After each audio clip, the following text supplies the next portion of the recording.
Yo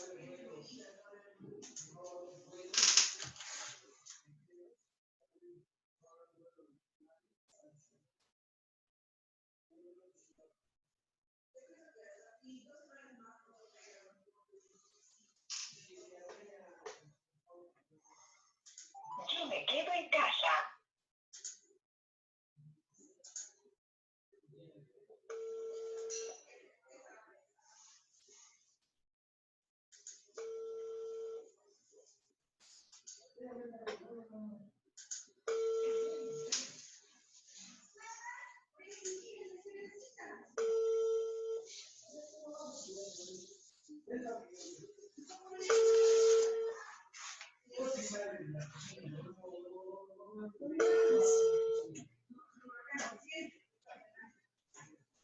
Este es un mensaje de Claro. Si desea.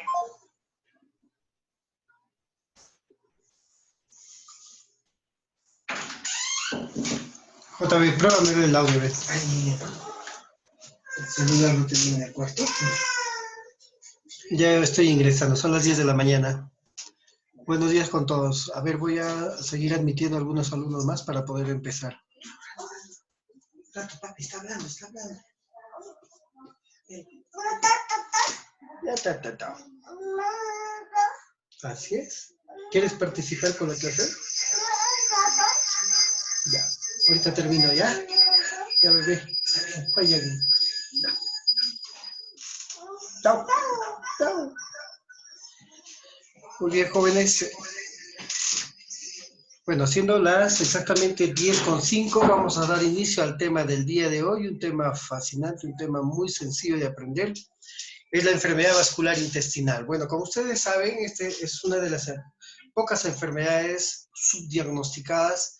Hay que tener una alta sospecha del paciente que tiene algún problema vascular en el intestino, como por ejemplo una trombosis de la mesentérica, una embolia, o de repente un problema de coagulopatía, algún factor condicionante de algún trastorno de coagulación puede dar obstrucción de los vasos sanguíneos, arteria o vena del tubo digestivo, ya sean mesentéricas o de otro tipo.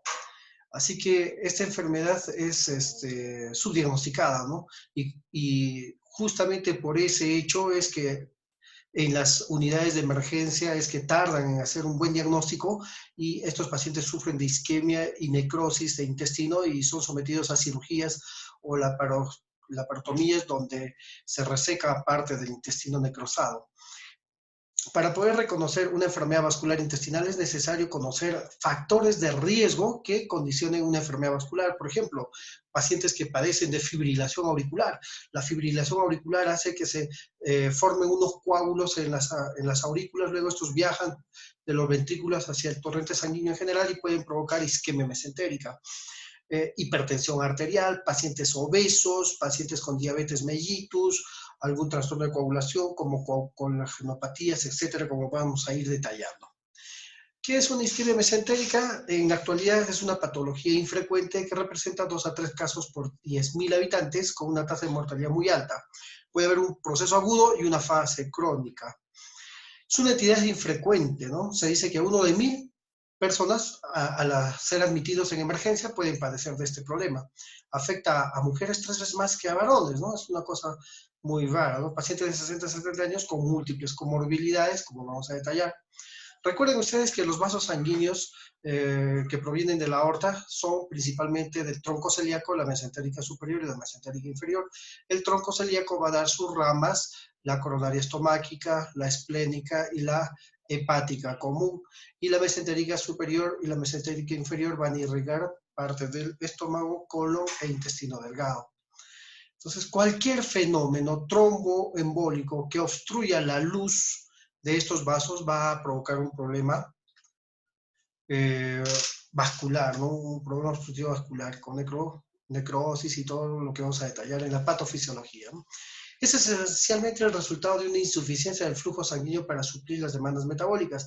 Es decir, cualquier evento agresor que provoque obstrucción va a provocar isquemia de los vasos sanguíneos y por ende no va a haber un buen aporte de nutrientes y oxígenos y esas células van a empezar a necrosar, se va a formar acidosis va a haber hiperperistalsis, dolor isquémico en la zona comprometida, y esta isquemia de la pared va a comprometer las zonas determinadas por la topografía, con zonas de necrosis, y la necrosis va a condicionar focos infecciosos que pueden provocar una sepsis localizada en abdomen, y esta puede generalizarse, puede causar shock séptico, tipo distributivo, y finalmente puede provocar la muerte del paciente, ¿no? Aquí vemos, por ejemplo, una endoscopía del intestino delgado, y ahí observamos zonas de necrosis y úlceras múltiples, ¿no? Debido a una disminución del flujo sanguíneo a nivel de la arteria mesentérica, ¿no? Entonces, hay una disrupción a nivel de la mucosa intestinal, puede provocar translocación bacteriana. Al necrosarse, esto es un foco infeccioso, y si esta necrosis, esta isquemia se prolonga, la reacción inflamatoria persiste, la necrosis se perpetúa, y vamos a tener asas intestinales necrosadas, desvitalizadas, que finalmente van a requerir una cirugía, una resección intestinal. ¿Qué situaciones se asocian a isquemia mesentérica?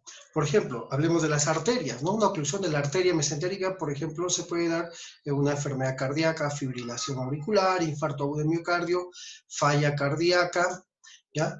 O la terapia con digitalicos, tengan mucho cuidado, ¿no? Puede también suceder un embolismo arterial previo, o estados de hipercoagulabilidad, por ejemplo, en el síndrome antifosfolipídico, lupus eritematoso sistémico y alguna enfermedad de las colagenopatías, ¿no?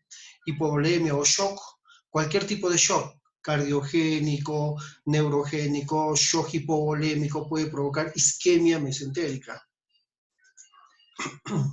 Entonces hay muchas causas, ¿no? Por ejemplo, que pueden provocar embolia, trombo o no oclusivas. Embolia, fibrilación auricular o el aleteo auricular que hemos mencionado desde un principio, el infarto agudo del miocardio, falla cardíaca congestiva o una embolia arterial periférica. Representan el mayor porcentaje de causas de afección vascular intestinal. Causas trombóticas que pueden provocar un dolor abdominal postprandial, pérdida de peso, intolerancia a los alimentos, ¿no? Representa un 25-30%, y las no oclusivas en pacientes críticos por compromiso hemodinámico, shock básicamente, ¿no? O que han sido sometidos a cirugías cardíacas o reciben hemodiálisis. Detallemos cada uno de ellos. Un embolismo arterial, ¿no? Es el más común, representa el 40-50% de los casos. La fuente más frecuente es de origen cardíaco.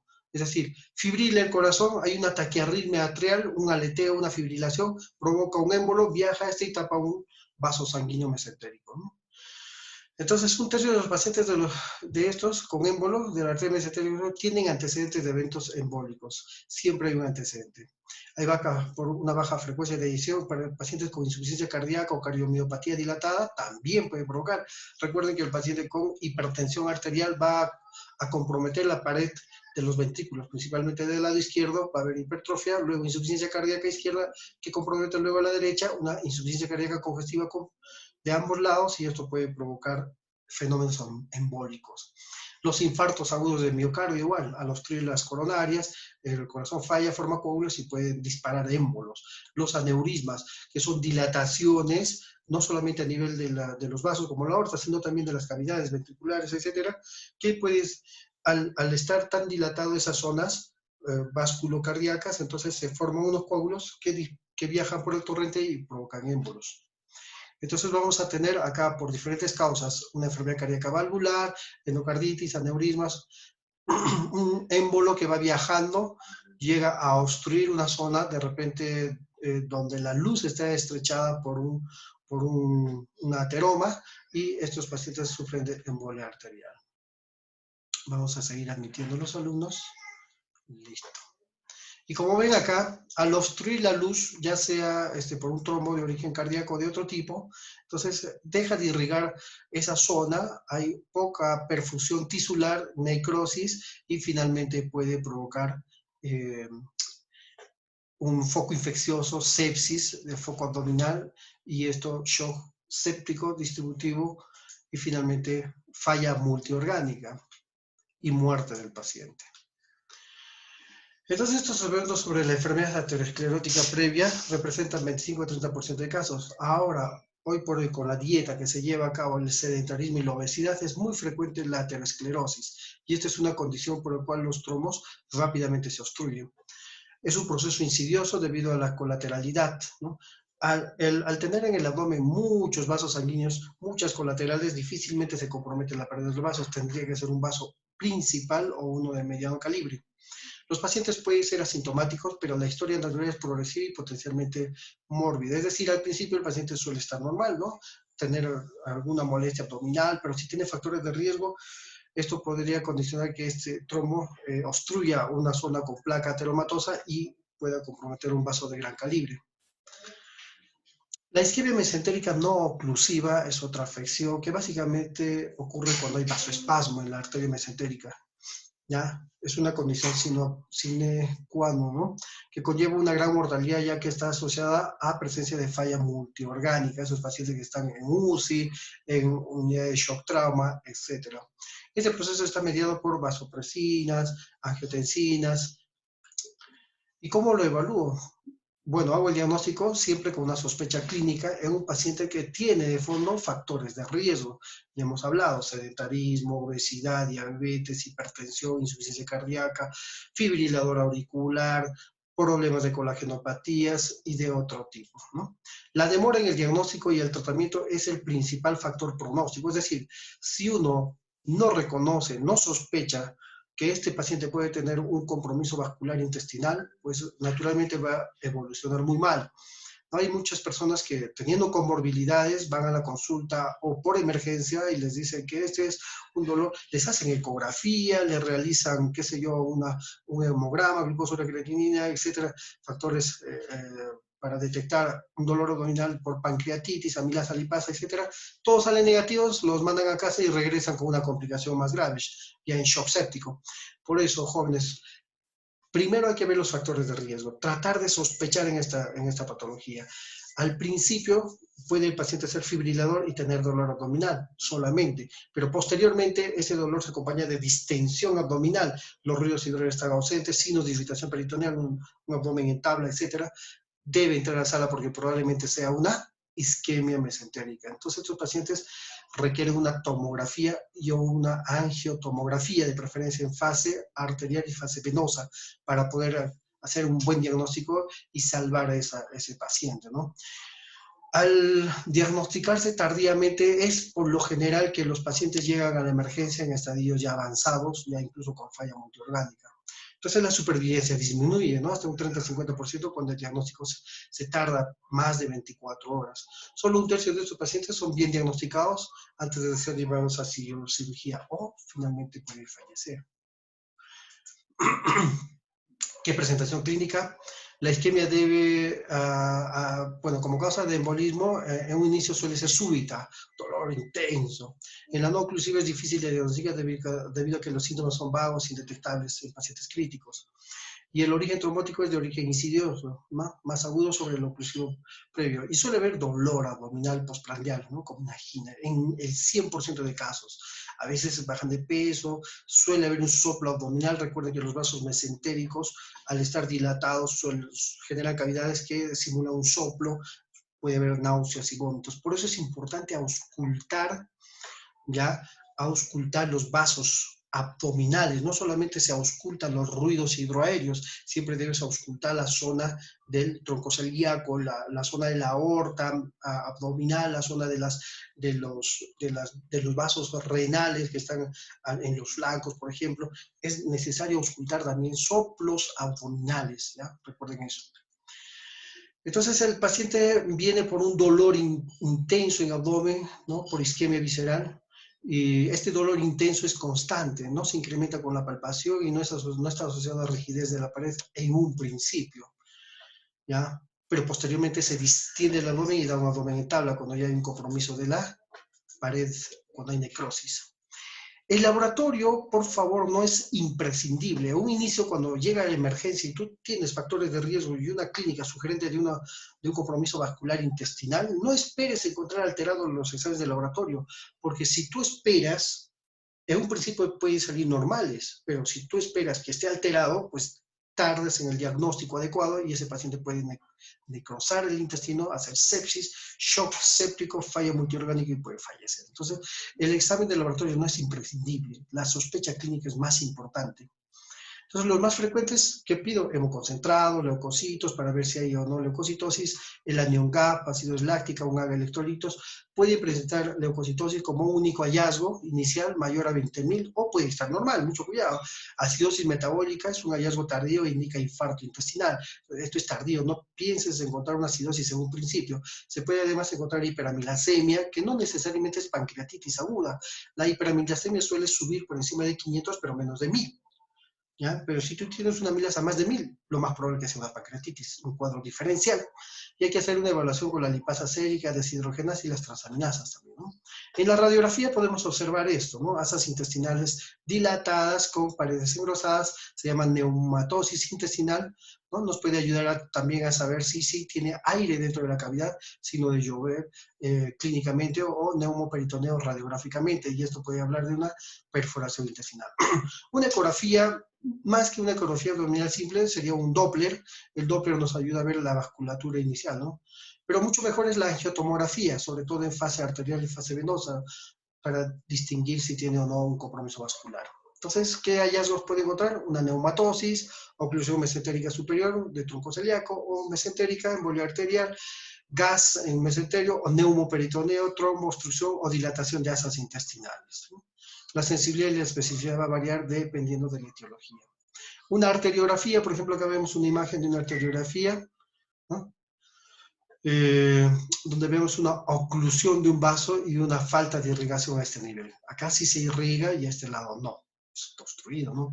La resonancia magnética, igual que la tomografía, puede ayudar a incorporar alguna información funcional y anatómica, pero es de pobre resolución espacial. El gadolino no proporciona, este contraste no proporciona una adecuada resolución, a diferencia de la tomografía. Y la laparoscopía diagnóstica es mucho, también se puede indicar y es alto indicado cuando hay una alta sospecha, pacientes con factores de riesgo, clínica sospechosa y tú tienes de repente a la mano solo una ecografía Doppler, ¿no? Y entonces lo entran a sala, ¿no? No necesariamente la tomografía es necesario para que entre a sala, ¿no? Ante la sospecha clínica debe entrar a una laparotomía. Y ahí se encuentran, ¿no? Asas intestinales moradas o negras, necrosadas, con compromiso vascular evidente. El tratamiento, siempre un paciente que entra con un problema vascular intestinal tiene que reanimarse. Una buena hidratación, fluidoterapia en base a cristaloides, que le puede dar cloruro de sodio. Reanimarlo si ya está en cuadro de shock, en base a fluidoterapia, colocarle una sonda vesical para ver la diuresis, si falla renal o no en el tiempo, oxigenoterapia. El ABC. Antibióticos, recuerda que hay un compromiso vascular, necrosis, esto es un foco infeccioso, puede haber translocación bacteriana, le daré cobertura antibiótica. ¿Qué puedes dar? Metronidazol, concentrexona, etc. Heparina endovenosa, si tú sospechas que puede haber un coágulo, ¿no? Si no hay contraindicaciones, hay que ver si hay o no contraindicaciones. Si son necesarios los vasopresores, se deben utilizar a bajas dosis. Si está chocado, puedes usar dopamina, pero mejor que esta es la norepinefrina.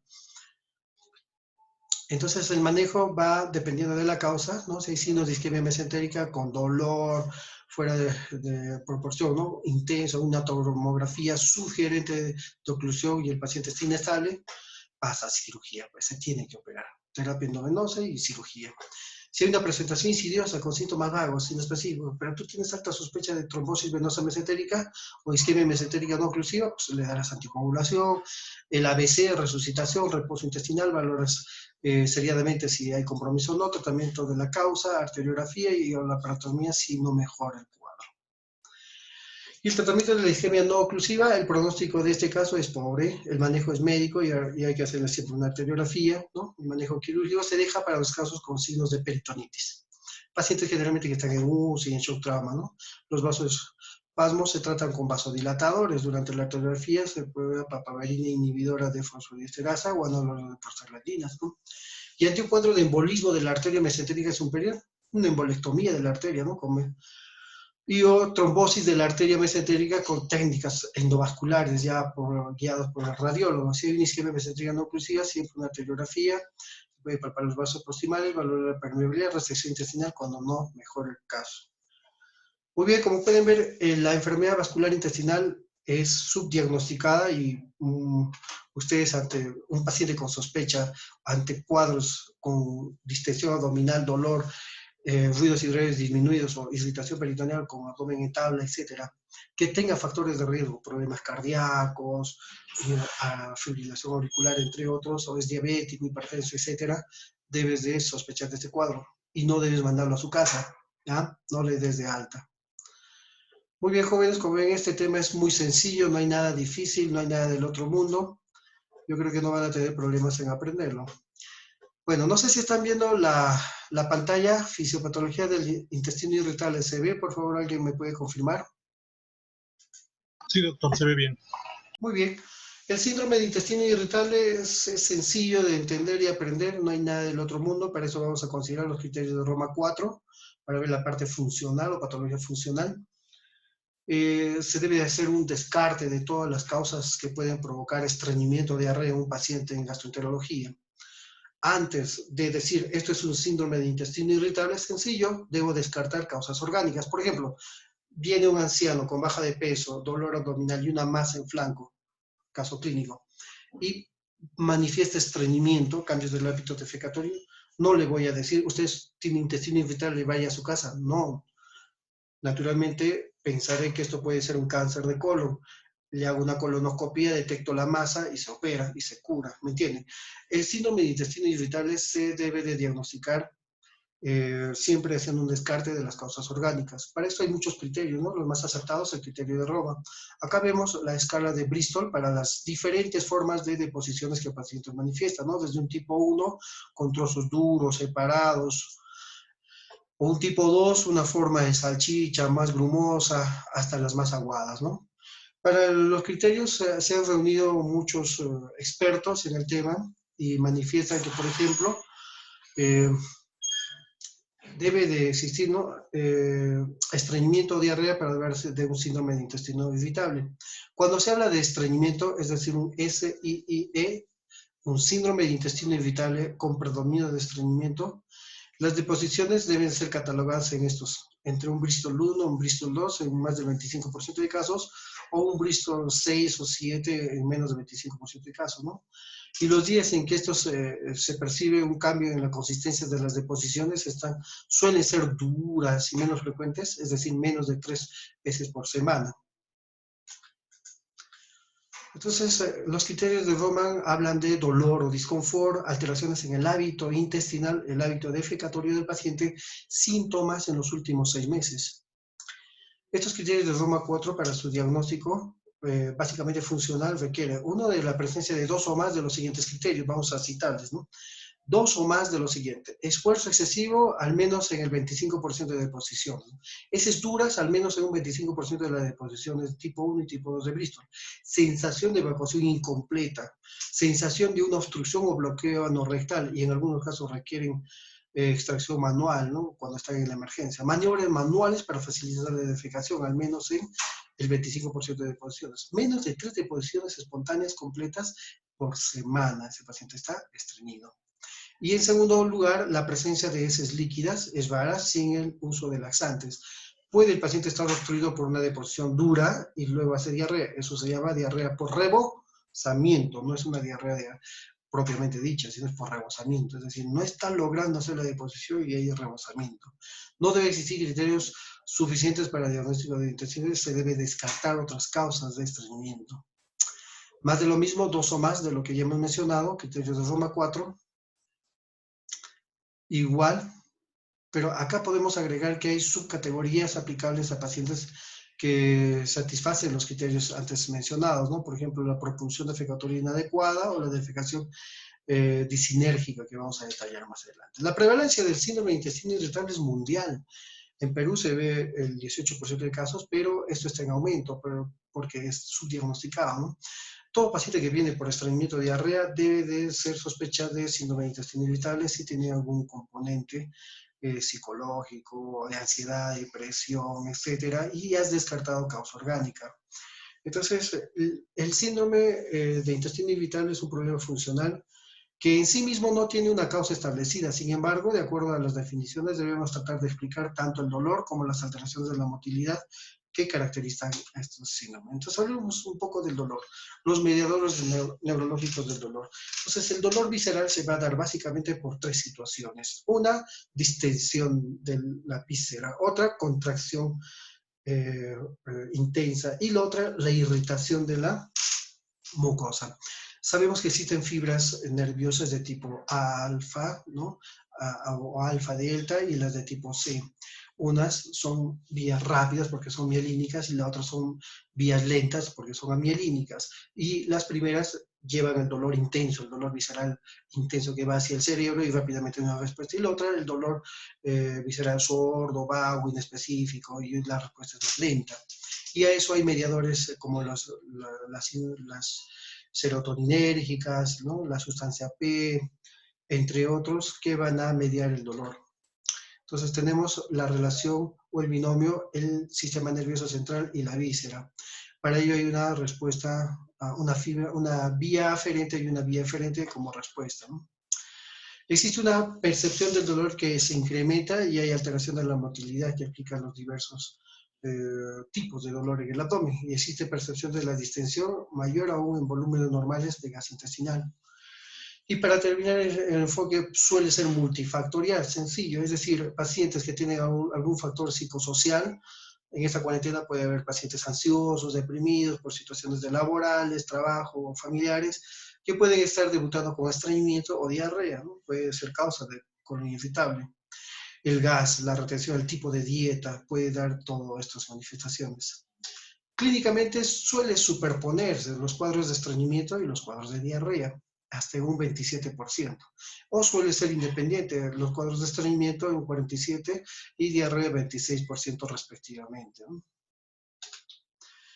Ya hemos hablado de los criterios de Roma. En el síndrome inevitable hay dolor abdominal recurrente, un disconfort por lo menos 3 días al mes, en los últimos 3 meses, asociados a 2 de los siguientes, ¿no? Mejoría con la defecación. Van al baño y mejora.